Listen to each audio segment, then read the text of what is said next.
For Read Zakaria GPS, CNN Sunday morning 10 Eastern and Pacific. We are back from Tehran.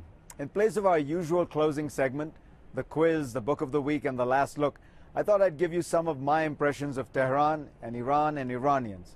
It is, of course, a snapshot from a very brief visit, but I thought it might add some color to the picture you might have of Iran. Tehran is a big, sprawling city of 8 million people, nestled in a semi-arid plain in the shadow of the Alborz Mountains behind me. The highest peaks of these mountains are always snow-capped with a well-known ski resort. Yes, Iranians ski.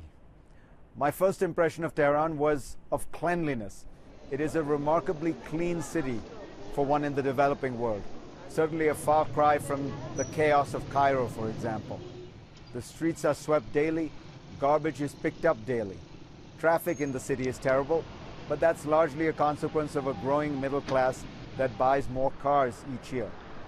The city has a large network of roads and highways and public buses and the underground metro, all of them effective and clean. The overall impression is of order. Iranians I spoke with said this was attributable to an Iranian fetish with cleanliness and order, though some did credit the city government. Remember, the last mayor of Tehran is currently the president of Iran, and the current mayor of Tehran is reported to be eyeing the presidency as well. Tehran is also a bustling cosmopolitan city.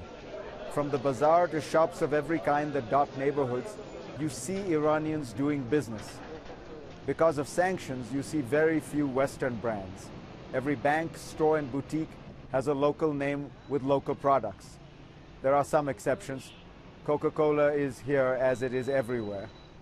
One of the other effects of sanctions has been that larger and larger parts of the economy are now controlled by Iran's Revolutionary Guard, the elite corps of the armed forces. Iranians are a worldly people and don't like the sanctions and their isolation from the world. But they are also a nationalistic people, and they seem to resent that they, ordinary people, pay the price for the actions of their government. Women in Iran are covered from head to toe, as you know, but somehow Iran's women have managed to take this restriction and turn it into a fashion statement. So you see highly tailored outfits, colorful headscarves, and peeking out from it all, beautifully made up faces.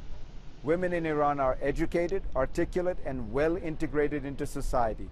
When you watch them driving their cars to work, you are reminded that women in the Islamic Republic of Iran are considerably more liberated than women in Saudi Arabia. The talk of the people I met with, the political chatter, was of the rift between President Ahmadinejad and the Supreme Leader Ayatollah Khamenei. Now, what is hard for most Westerners to understand is that in this debate, in Iran, Ahmadinejad is the moderate. He has been trying to clip the wings of the clergy. He has advocated loosening up some of the restrictions on women, allowing them to attend football games, for example. He speaks, as you heard, of Iran's pre-Islamic past with pride, something that is heresy to the clergy. And many here believe that he wants to be the Iranian president who will normalize relations with the West. But with all that is going on now, between the Saudi plot and the nuclear deadlock, that appears a very distant prospect.